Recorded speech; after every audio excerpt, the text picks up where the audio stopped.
एक लड़की की अधूरी लव स्टोरी। ये स्टोरी आपको बेहद पसंद आएगी। ये कहानी एक ऐसी लड़की की है जो अपनी बोरिंग जिंदगी से ऊब चुकी है और अब उसे प्यार की जरूरत है। क्या इस लड़की को अपने मनचाहा प्यार मिल पाएगा इस कहानी में? अगर आपको ये हिंदी लव स्टोरी पसंद आए तो कमेंट के माध्यम से जरूर बताएं। एक अधूरी love story, a true love story Hindi. Delhi. जितनी रफ्तार से यह शहर चलता है उतनी ही थमी थमी सी जिंदगी है यहाँ की। इन लोगों को देखकर ऐसा लगता है जैसे इन्हें इंतजार है किसी के आने का। इन सब के बीच में भी इंतजार कर रही थी, लेकिन किसी के आने का नहीं बल्कि किसी के पास जाने का। अब मेरे मन में थोड़ी सी भी उलझन नहीं थी, बस इंतजार था उससे मिलने का। अगर थोड़ी बहुत उलझन बची हुई थी तो उसमें इतना दम नहीं था कि वो मुझको रोक सके। मुझे लग रहा था कि मैं चिल्ला चिल्ला कर सारी दुनिया से कह दूं कि मुझे उससे प्यार हो गया है और कल उससे इजहार करने वाली हूँ।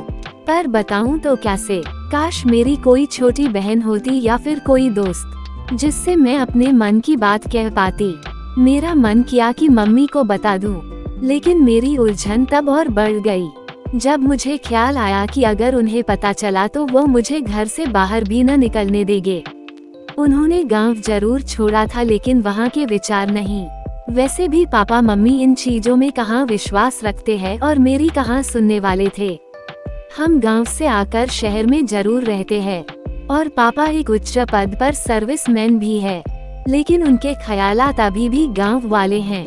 मैं यही सोचकर डर जाती हूँ, लेकिन करूँ तो क्या करूँ?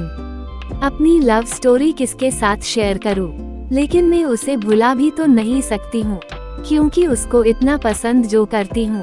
खैर छोड़िए, यह उलझन दिमाग में लिए मैं अपने कमरे में आ गई और अपना हेडफोन लगाकर अपने कमरे गाने सुनने लगी और डांस करने लगी।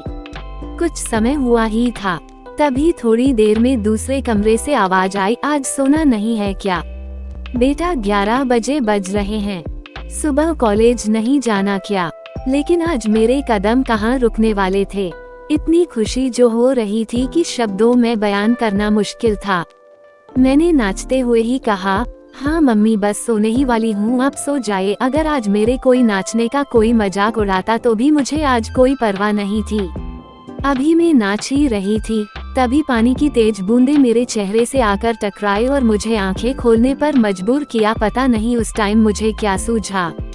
खिड़की के पास जाकर उन बूंदों के साथ खेलने लगी और अपने मुंह पर बार बार उन बूंदों को फेंकने लगी।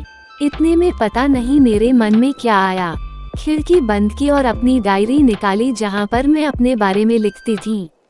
आज भी मैं कुछ अपनी लव स्टोरी के बारे में लिखने लगी, लेकिन आज जो लिख रही थी वह सीधे मेरे दिल से आ रहा था। मानो ऐसा लग रहा था जैसे डायरी से अपने मन की बात कर रही हूँ। आज पहली बार किसी को आंखों से मैंने बात करते हुए देखा था। मैं उससे पास जाकर कुछ कहती, इतने में उसकी ट्रेन आ गई और उसे अपने साथ ले गई। अगले दिन न जाने क्यों उसे सामने वाले प्लेटफॉर्म पर देखकर मैं खुश थी। शायद मैं इंतजार कर रही थी उसका। खैर अब आंखों से शुरू हुई बातें इशारों से होने लगी थी। बड़े ही अजीब होते थे उसके इशारे। समझ तो नहीं आते थे लेकिन मेरे चेहरे पर एक मुस्कुराहट जरूर दे जाते थे। अब समय के साथ में धीरे धीरे मैं उसके इशारे भी समझने लगी थी। वह रोज कुछ न कुछ पागलपन करके मुझे हंसाता था और एक दिन तो उसने हद ही पार कर दी। वो मुझे देखकर जोर जोर से गाना गाने लगा।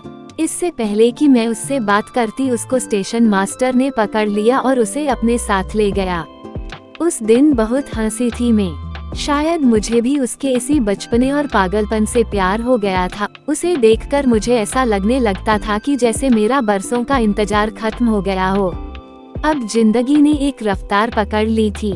ये दिन इतना तेजी से बीते कि हम दोनों को पता ही नहीं चला। हम दोनों हर रोज स्टेशन पर आकर अपनी अपनी मंजिलों की ओर निकल जाते थे। ना उसने कभी इस ओर आने की कोशिश की, ना मैंने कभी उस ओर जाने की हिम्मत जुटाई। कभी कभी तो दिल करता था कि भागकर उसके पास चली जाऊं और उससे अपने दिल की बात कह दूं और उसके साथ उस सफर पर चली जाऊं जहां वह जाता है। लेकिन कभी मेरे दिमाग ने तो कभी मेरे पैरों ने मुझे इसकी इजाजत नहीं दी। मुझे इंतजार था कल का दिन मेरे लिए स्पेशल है। कल के दिन वैलेंटाइन डे जो है, अगर मैं कल उससे अपने दिल की बात ना बता पाई तो शायद कभी ना उसे बता पाऊंगी। तभी मेरा ध्यान डायरी से हटकर उन घड़ियों की टिक टिक करती सुइयों ने अपनी ओर खींचा जो वैलेंटाइन डे शुरू होने का इशारा कर रही थी। मेरी नजर घड़ी पर गई। रात के 12 बजे बज रहे थे। आज वह दिन आ ही गया जिसका मुझे बेसब्री से इंतजार था। वह पूरी रात में नहीं सोई उससे मिलने की इतनी जल्दी जो थी। सुबह जल्दी उठकर सभी काम कर तैयार हो गई। आज तो मैंने ब्रेकफास्ट भी नहीं किया था, उससे मिलना जो था। आज मैं प्लेटफॉर्म पर समय से पहले ही पहुंच गई और वहां पास में पड़ी बेंच पर इंतजार करने लगी उसके आने का। लेकिन काफी समय इंतजार करने के बाद भी वह नहीं आया। मुझे बेचैनी होने लगी। आज तो ट्रेन भी निकल चुकी थी, लेकिन उसका कोई पता नहीं था। मेरे अंदर अजीब अजीब ख्याल आ रहे थे। पता नहीं क्या हुआ होगा, क्यों नहीं आया। वहाँ काफी समय इंतजार करने के बाद मुझे अंदर से रोना आ रहा था। सच कहूँ तो मैं दुखी हो गई थी। मन तो कर रहा था कि आज अपनी जान ही दे दूं, लेकिन मरता क्या ना करता उससे मिलना जो था। अब मेरी आंखों में आंसू थे और वहाँ बेंच बैठकर इंतजार कर रही थी उसके आने का। बस इतनी सी थी यह कहानी।